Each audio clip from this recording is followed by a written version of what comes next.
안녕하십니까? 네, 안식일 첫 시간 금요예배에 참석하신 여러분 모두를 환영합니다. 한 주간 동안 잘 보내셨나요? 네, 한 주가 어떻게 지나간지도 모르겠어요. 일에 몰두하고 이렇게 집에 퇴근하고 또 출근하다 보면 한 주가 후딱 이렇게 지나가는 것 같습니다. 오늘 이 시간에는 예수님과 만남이라는 주제로 여러분과 말씀을 나누고자 합니다. 정채봉 시인의 만남이라는 시가 있어요. 이 만남이라는 시에 보면은 5가지의 만남이 있는데, 가장 잘못된 만남은 생선과 같은 만남이다. 만날수록 비린내가 묻어나오니까. 생선 좋아하는 분들 좀 그렇죠. 네, 가장 조심해야 할 만남은 꽃송이 같은 만남이다. 피어 있을 때는 환호하다가 시들면 버리니까. 가장 비천한 만남은 건전지와 같은 만남이다. 힘이 있을 때는 간수하고 힘이 다 닳았을 때는 던져버리니까. 가장 시간이 아까운 만남은 지우개 같은 만남이다. 금방 만남이 순식간에 지워져 버리니까. 5번째, 가장 아름다운 만남은 선수건과 같은 만남이다. 힘이 들 때는 땀을 닦아주고 습을 때는 눈물을 닦아주니까. 여러분들은 어떤 만남을 만나고 계십니까? 저는 이 만남 속에 동지 같은 만남, 이 만남을 한번 생각을 해봤어요. 제가 이 직성교회 출석한 지 한 5년 약 4개월이 지나고 있는데, 저는 우리 성도님들과 만남이 동지 같은 만남이다 라는 생각이 많이 듭니다. 기쁨과 어려움을 함께하는, 하늘 여정길을 함께 걷는 그런 동지 같은 그런 만남으로 느껴집니다. 이 애굽에서 나온 이스라엘 백성들이 이 하나님의 인도로 시내 광야에 도착합니다. 이스라엘 백성들이 이 시내 광야에 약 1년 동안 머물게 되는데요. 하나님이 이스라엘 백성들을 시내 광야에 인도하신 데는 중요한 2가지 목적이 있었습니다. 하나는 십계명을 장엄한 광경에서 선포하기 위함이었고, 또 하나는 구속의 계획이 담겨져 있는 성소를 짓게 하기 위함이었습니다. 이 2가지 목적이 시내 광야로 이스라엘 백성들을 인도하신 하나님의 목적이었습니다. 그러면 왜 하나님께서 모세를 통해 성소를 짓게 하셨을까? 이 성소를 짓는데 약 6개월 동안 지었다고 그래요. 출애굽기 25장 8절에 보면, 내가 그들 중에 거할 성소를 그들이 나를 위하여 짓되 무릇 내게 보이는 모양대로 장막을 짓고 기구들도 그 모양에 따라 지을지니라. 이 하나님께서 이스라엘 백성들에게 자신들이 자원하는 이 헌물을 통하여 또 이 백성들이 시간을 바치고 성소를 짓게 하신 이유는 하나님께서 그들과 함께 거할 장소를 짓도록 하기 위함이었습니다. 하나님이 이 백성들과 함께 사시려고요. 출애굽기 40장 33절 34절에 보면, 모세가 하나님의 명령대로 성소를 다 지으니 회막이 덮이고 하나님의 영광이 성막에 충만했다라고 되어 있습니다. 하나님께서는 죄인들과 떨어져 계실 수가 없었어요. 죄로 인해 하나님을 모르고 살아가는 우리들을 버려둘 수가 없었던 거죠. 참 제가 우리 성주가 이 고등학교 시절에 비행을 좀 했어요. 그래서 이러한 기분들을 조금이나마 제가 이해할 것 같아요. 집에다 데려놓으면 또 나가고, 또 학교도 안 가고, 집에도 안 들어오고, 또 제가 하도 안 들어오길래 가출 신고를 했어요, 경찰서에. 그래서 경찰서에서 성주를 이렇게 데려온 적도 있습니다. 부모 입장에서는 이렇게 집 나간 아들을 그냥 내버려 둘 수가 없더라고요. 그래서 제가 항상 이 PM 이제 집에 퇴근해 가지고 오면 성주가 있는지 없는지를 확인을 해요. 방을. 없으면은 이제 직산 이 모든 지역을 헤매고 다닙니다. 어디에 있는지. 또 아는 친구들한테 전화도 해보고, 때로는 이제 찾을 때도 있고 때로는 못 찾을 때도 있고 이래요. 그래서 이 친구들을 있는 데를 좀 불러다가 우리 성주한테 연락하지 마라. 으름장도 놓고 또 다독여 보기도 하고 그래도 안 되는 거예요. 그래서 계속 이 성주에게 얘기하고, 이 시간이 또 지나니까 성주가 또 제자리로 이렇게 돌아오더라고요. 그러니까 이런 마음을 제가 겪고 나니까 하나님께서 우리를 그냥 둘 수가 없다라고 하는 그 말씀이 제게 너무 이렇게 마음이 와닿더라고요. 우리 하나님께서 가지고 계신 그 마음을 제가 조금이나마 짐작해 볼 수 있는 그런 대목이었습니다. 사랑하는 당신의 자녀들과 함께 거하기 위해서, 그리고 광야 이곳저곳을 옮길 때 텐트를 걷고 또 다시 치고 하는 모든 과정, 즉 그들의 생활 속에서 함께 하시고 끝내는 그들을 약속의 땅으로 인도하시기 위하여, 이 가나안으로 인도하시기 위하여 성소를 지으라고 말씀하셨습니다. 성소를 짓게 하신 목적과 예수님이 육신을 입고 성육신하신 목적은 어떤가요? 같나요? 똑같습니다. 요한복음 1장 14절에 보면 말씀이 육신이 되어 우리 가운데 거하심에 우리가 그의 영광을 보니 아버지의 독생자 영광이요 은혜와 진리가 충만하더라. 출애굽기 25장 8절에 나오는 그들 중에 거할 성소에서 이 거하다는 말과 요한복음 1장 14절에 나오는 거하심의 의미는 똑같습니다. 제가 챗 GPT에 질문을 좀 해봤어요. 이게 참 요즘에 유용하더라고요. 여러 가지로. 그래서 말씀이 육신이 되어 거하심에 거하다는 단어가 헬라어로 스케노라는 단어인데 원래 뜻은 장막을 치다, 천막을 세우고 거주하다라는 뜻이라고 합니다. 즉 다시 말해서 이 거하심에는 이 성소를 짓고 하나님께서 우리와 함께 거하시다라는 말씀과 똑같이 일치한다는 것입니다. 영광의 하나님이 텐트 안에 즉 성소에 거하시는 것과 영광의 하나님이 인간의 육신의 옷을 입고 사람의 모습으로 이 땅에 오시는 것은 똑같은 사건입니다. 영광의 하나님이 거하셨던 장소도 성소고, 영광의 하나님이 사람이 되어 오신 것도 성육신이고, 똑같이 동일한 목적으로 뭐 하시려고요? 사람들과 함께 거하시려고. 그래서 우리는 성소를 통해서 예수님을 발견할 수가 있습니다. 임마누엘 하나님이 2000년 전에 갑자기 우리에게 이렇게 나타난 게 아니고 태초부터 인류가 타락하기 전부터 특별히 출애굽할 때 성소를 통해 이스라엘 백성들과 함께 하셨고 지금도 여전히 우리와 함께 하십니다. 지극히 높은 영광의 하늘 보좌에 계신 예수님이 영광을 가리시고 그 작은 텐트 안으로 오신 것도, 인간의 몸을 입고 사람 가운데 들어오신 것도 우리를 향하신 그 크신 사랑 때문이 아닌가 생각이 됩니다. 시대의 소망에는 이런 말씀이 있습니다. 그리스도는 근본 하나님의 본체시나 하나님과 동등됨을 취할 것으로 여기지 아니하시고 오히려 자기를 비워 종의 형체를 가져 사람들과 같이 되었다. 이것은 자발적 희생이었다. 예수께서는 아버지의 곁에 머물러 계실 수도 있으셨다. 그는 또한 하늘의 영광과 천사들의 경배를 보유할 수도 있으셨다. 그러나 그는 어두운 세상에 빛을 비춰주시고 멸망해 가는 자들에게 생명을 주시기 위하여 왕위를 아버지께 돌려드리고 우주의 보좌에서 내려오기로 선택하셨다. 참, 이 말씀을 보면 우리가 어떤 말로 표현할지라도 그 표현에는 다함이 없는 것 같습니다.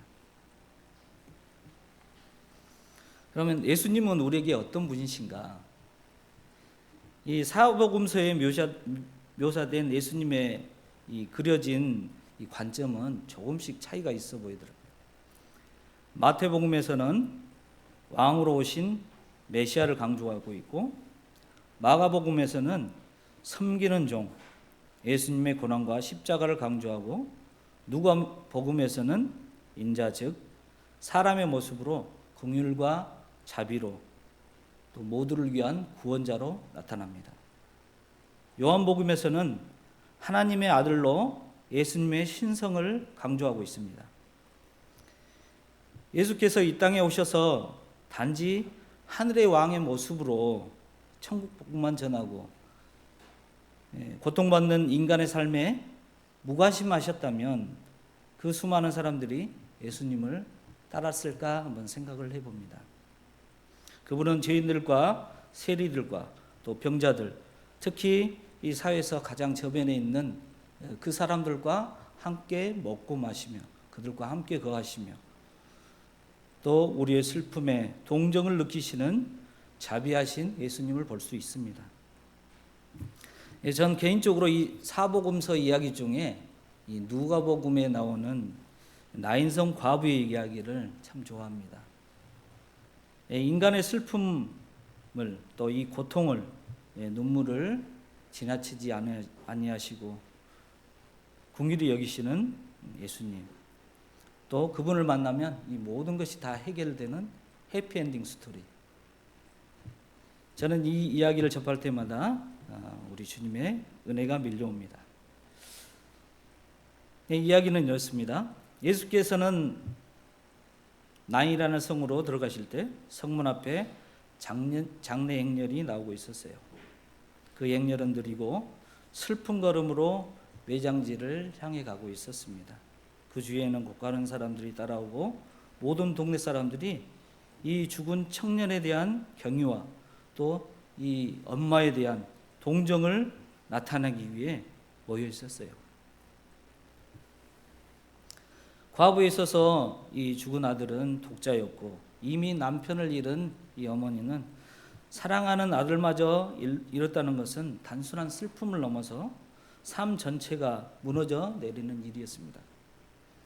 경제적으로도 사회적으로도 정서적으로도 기댈 곳 없었고 소망이 끊어진 그 자리에 예수님께서 찾아오십니다.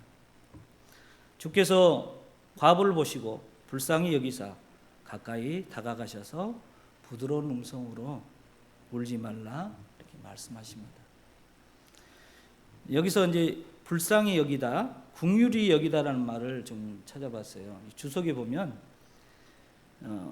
인간을 향한 능동적인 선행이다.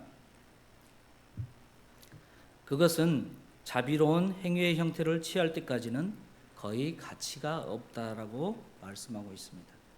그리고 이 불쌍히 여김은 종종 이적들을 행하는 동기로 언급됩니다. 여기서 저는 울지 말라라는 이 말씀을 좀 주목해 봤어요. 우리가 이런 슬픔을 당한 사람에게 무슨 말을 할 수가 있을까? 정말 울지 말라고 이렇게 얘기할 수 있을까? 그런 생각을 해봤어요.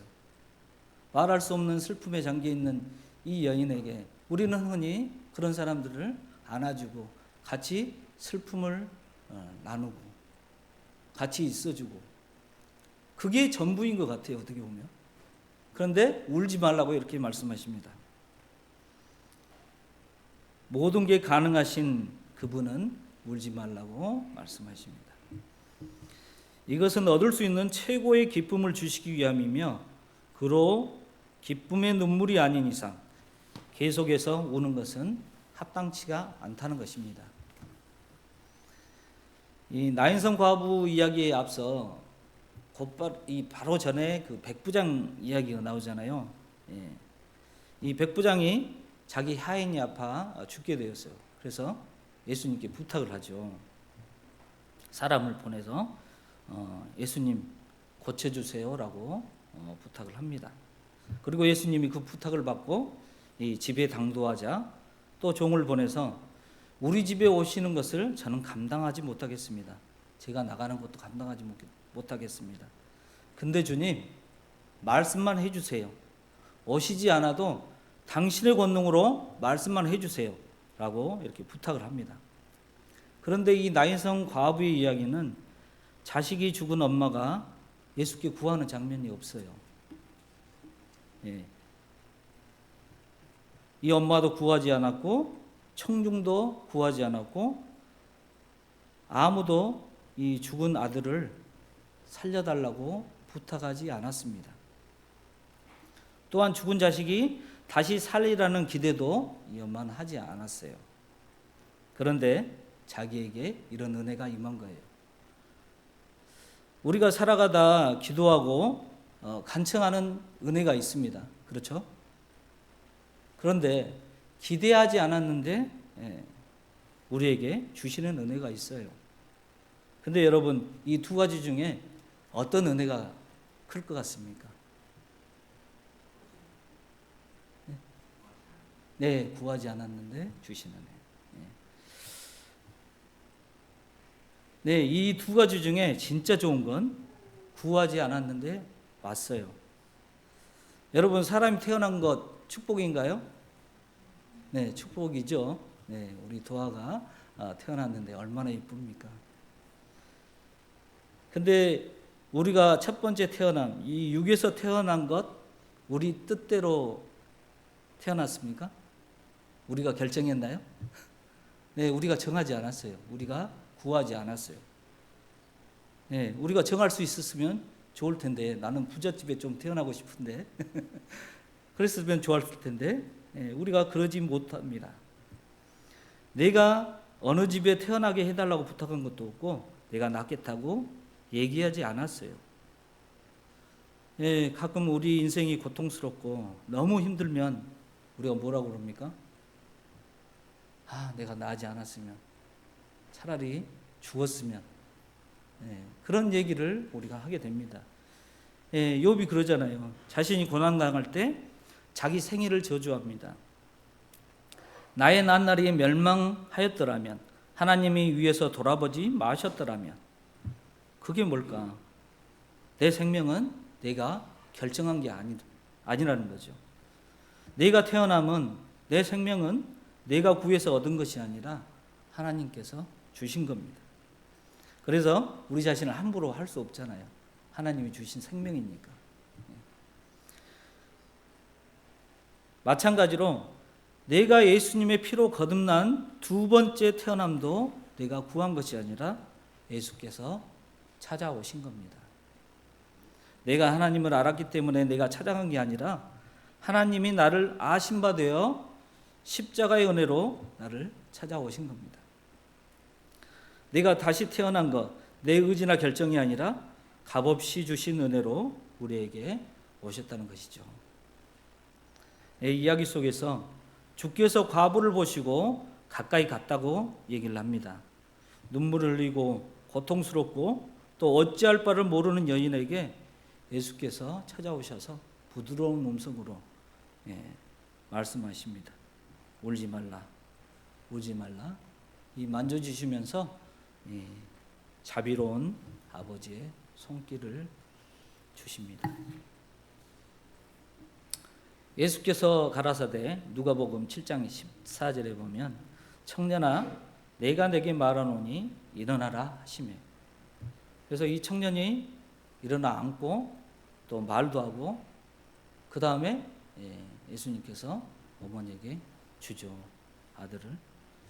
그 아들을 맞이한 어머니는 어땠을까요?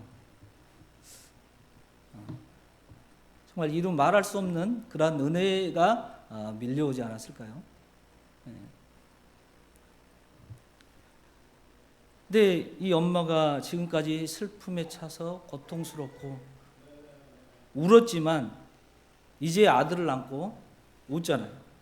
더 이상 슬퍼하지 않습니다. 어떤 학자가 이 얘기를 이렇게 얘기를 합니다. 죽음과 생명의 만남. 장례 행렬이 성 밖에 나가고 있을 때 예수의 생명의 물결이 성문 안에서 만났다라고 이렇게 표현합니다. 지금은 우리가 울고 또 아픔이 있고 또 해결 안 될 것 같은 많은 문제들이 있지만은 생명의 구주께서 오시면 우리가 웃게 된다는 거예요. 우리가 예수님을 만나면 웃게 된다는 것입니다. 우리가 주를 알고 믿고 여기까지 온 것 주의 은혜 아닙니까? 우리 공로가 아닌 오직 주의 공로입니다. 그분의 십자가입니다. 예수님을 만난 사람은 어떻게 되나요? 한낮 중동 사막 정오 시간에 자신의 삶에 드러내고 싶지 않는 이 상처와 또 가정 실패로 손가락질하는 사람들을 피해서 우물가로 물을 기르러 이 수가성 여인이 나옵니다. 그 찰나에 누가 오십니까? 예수님이 오십니다. 이 요한복음 4장 4절에 보면 사마리아로 통행하여야 하겠는지라 라고 이 말씀이 나와 있어요. 이 말씀을 보면 분명한 예수님의 의지가 담겨 있는 말씀입니다. 당시 상황에서는 이 유대인이 짐승 취급하는 사마리아인과 만나는 것이 흔치 않는 일이었죠. 더군다나 예수님은 남자였고 이 사마리아 여인은 여자였어요. 이 남자와 여자가 만난다는 것은 거의 불가능한 일이었습니다. 그러나 예수님께서 사마리아로 통행하여야 하겠는지라 라고 말씀하시면서 그 여자를 만납니다. 자신의 처지를 속 시원히 털어놓을 사람도 없고 또 위로할 줄 친구도 없던 이 여인에게 예수님께서 영적 대화 속으로 초대를 하죠. 자신의 치부를 통찰하시는 메시아의 만남, 자신의 죄를 책망치 않으시고 은혜로 다가오시는 이 예수님의 만남으로 뭐합니까? 바로 물동이를 버려두고 동네로 들어가잖아요. 전에는 사람들을 피해서 낯을 피해서 그 뜨거운 태양볕에 물을 기르러 나왔는데 이제 예수님 만나고 그 사람들을 만나러 가요.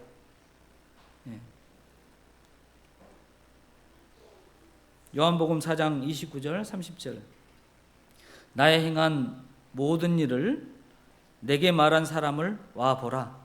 얘는 그리스도가 아니냐 하니 저희가 동네에서 나와 예수께로 오더라. 예수님을 만나면 이렇게 달라지네요. 제가 우리 주혁이랑 쉼터에 처음 갔을 때 일입니다.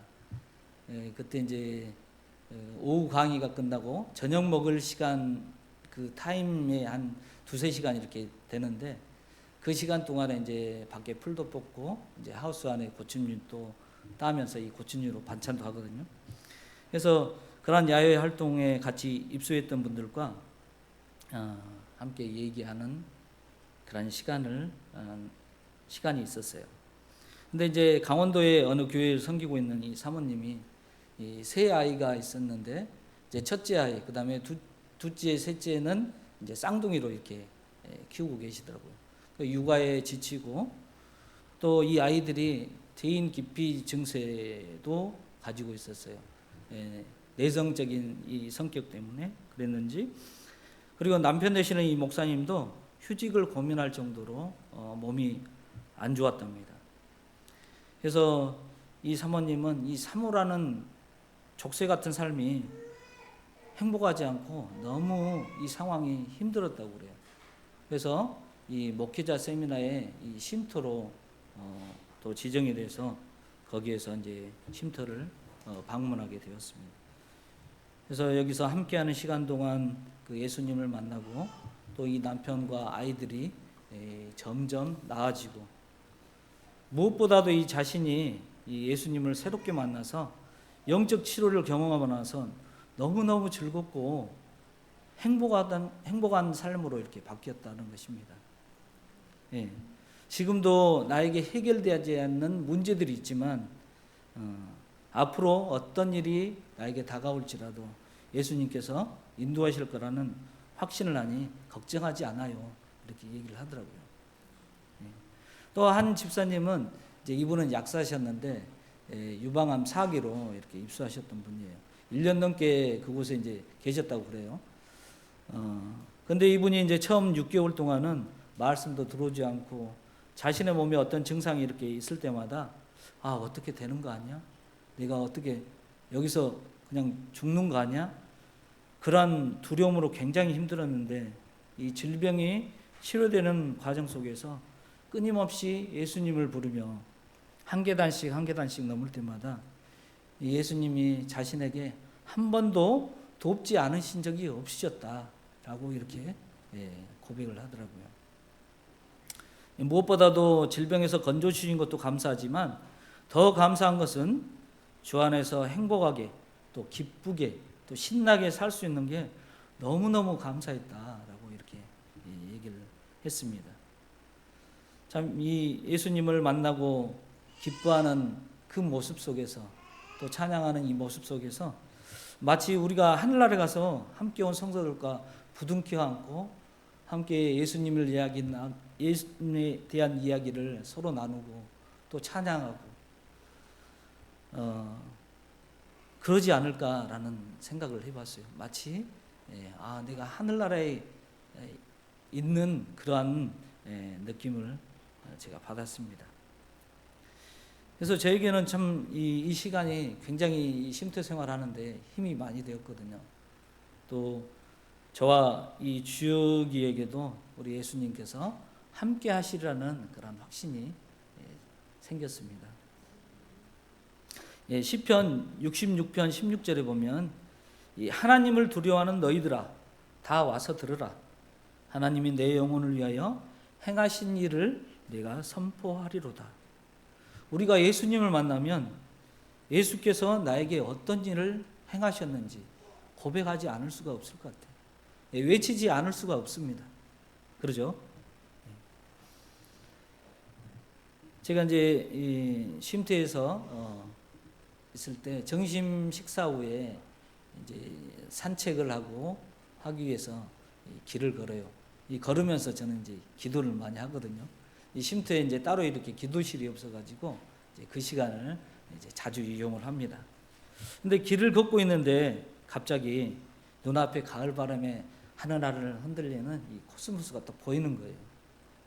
코스모스를 딱 보니까 그때 느낌이 전에하고는 너무 다른 거예요. 제가 살면서 수없이 코스모스를 봤을 텐데 그때만큼 그 느낌이 안 들었었어요. 그러나 그때 딱 코스모스를 딱 보는 순간 꽃잎을 보니까 그 안에 또 꽃이 있는 거예요. 또 별묘왕의 이 꽃들이 조밀조밀하게 이렇게 모여 있는 것을 봤습니다. 그것을 보면서 이 꽃 대충 만드셔도 예쁠 텐데 이렇게 다양한 모습으로 이렇게 다양한 색깔로 이렇게 섬세하게 만드셨을까 그런 생각이 딱 들어오는 거예요. 마치 하나님께서 이 꽃을 통해 저에게 말씀한 것 같았어요. 널 위에 이렇게 만들었어. 한번 봐봐. 성경 말씀이 생각났습니다. 오늘 있다가 내일 아궁이에 던지오는 들풀도 이렇게 입히시는데 하물며 너일까 보냐. 걱정하지 마. 우리는 때로 일상에서 사단의 강력한 유혹보다도 예수님이 우리를 더 큰 힘으로 이끌어 주시면 좋겠다라고 생각하는 때가 많이 있죠. 그러죠? 내가 사단의 이 유혹에 넘어질 때마다 예수님은 왜 더 큰 힘으로 나를 이끌어 주시지 않을까? 좀 그랬으면 좋겠는데. 그러나 하나님께서는 모든 죄악적 특성을 정복하고 아무리 강력한 시험이라도 모두 대항할 수 있는 힘을 그리스도 안에 준비하셨다라고 말씀하고 계십니다. 이 천연계를 통해서도 우리 주님은 말할 수 없는 갈망으로 우리를 이끌고 계신다는 겁니다.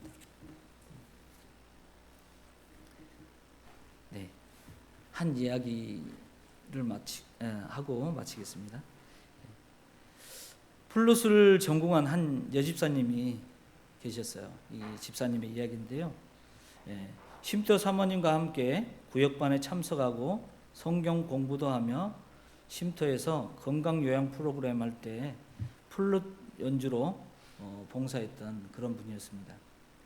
그런데 뜻하지 않는 의료사고로 왼팔 신경을 잘못 건드려서 이 손가락을 거의 쓸 수가 없게 되었어요. 이 시간이 지나자 근육이 없어지면서 가느다랗게 손 모양도 망가져 가고 있었어요. 그런 상황에서도 언제나 밝고 친절하고 부드러운 성품을 지닌 그런 집사님이었다고 합니다. 이 손을 살리기 위해 2차례에 걸쳐 큰 수술을 하였지만 결과가 좋지 않았어요. 그래서 이 쉼터 사모님이 보상 문제를 물어보았습니다. 그러나 예상과는 전혀 다르게 이 여집사님은 웃으면서 보상 안 받을 거예요. 그거 받아서 뭐예요? 돈 받으면 제가 그분에게 예수님 못 전해요. 돈 받고 예수님 믿으라고 어떻게 전할 수 있겠어요? 라고 얘기하는 것이었어요. 그래서 사모님이 보상금이 몇 천만 원이 될지도 모르는데? 라고 물으니 고개를 가로저으며 액수와는 관계없어요. 오늘 보상 안 받겠다고 전할 거예요. 보상금보다 예수님 전하는 것이 저에게는 더 중요해요. 참 제가 이걸 접하면서 어떻게 이럴 수가 있지? 제 상식으로는 도저히 납득이 되지 않고 이해가 되지 않았어요. 우리가 예수님을 만나지 않고는 이런 내용이 이해가 되겠습니까?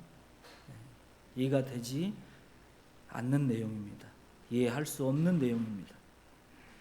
그러나 여러분, 우리가 예수를 만나면 우리의 삶이 중심이 바뀝니다. 우리의 삶의 가치관이 바뀝니다. 우리의 우선순위가 바뀝니다. 오늘도 조용히 우리 마음문을 두드리시는 예수님, 그 예수를 만나는 우리 모두가 되었으면 좋겠습니다. 이상으로 말씀을 마치겠습니다. 마치는 찬미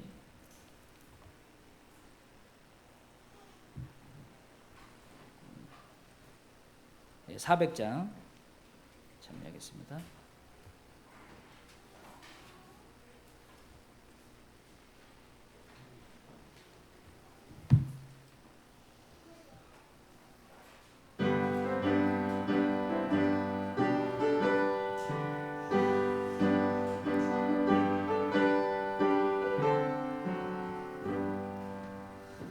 주님의 얼굴을 바라보며 형제들 목소리 합하여 주님의 영광을 찬양하세. 베푸신 그 크신 은혜를 바닷가 모래알 그보다도 더 많은 성도들 찬양하리. 우리 모두 다 하늘 본향 살 때에 참 기쁨에 넘쳐서 찬양하리. 주님께 헌신한 성도들이 하늘의 밝은 빛 속에서 주님의 영하심 찬양하며 하늘의 영광을 노래해. 바닷가 모래알 그보다도 더 많은 성도들 찬양하리. 우리 모두 다 하늘 본향 살 때에 참 기쁨에 넘쳐서 찬양하리. 환하게 빛나는 하늘 보좌 주 예수 그곳에 계시네. 택하신 주님의 자녀 위에 면류가 되게 두셨네. 바닷가 모래알 보다도 더 많은 성도들 찬양하리. 우리 모두 다 하늘 본향 살 때에 참 참 기쁨에 넘쳐서 찬양하리. 어라람 천사들 함께 모여 우리와 기쁨을 나누리. 저 멀리 퍼지는 찬송 소리, 전쟁도 눈물도 지났네.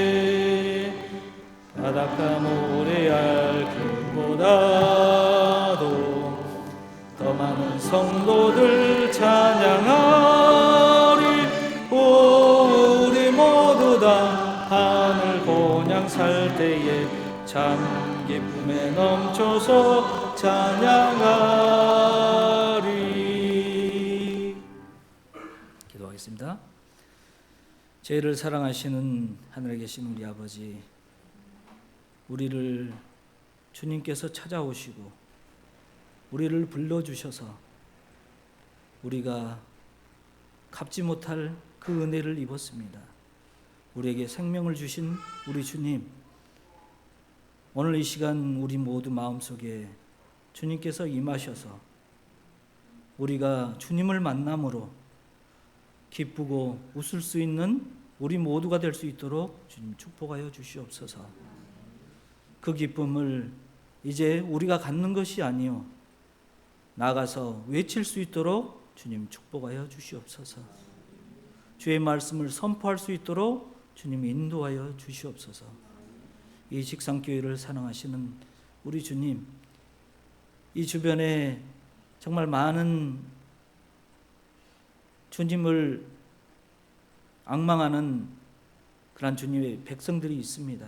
주님, 우리가 그들을 향하여 걸어갈 수 있도록 도와주시고 그들에게 우리 주님을 소개할 수 있는 그런 마음 또한 허락하여 주시옵소서. 우리 주님, 오늘 우리에게 오신 그 놀라운 은혜를 감사하며 사랑이 많으신 우리 구주 예수 그리스도 이름으로 간절히 기도드리옵나이다.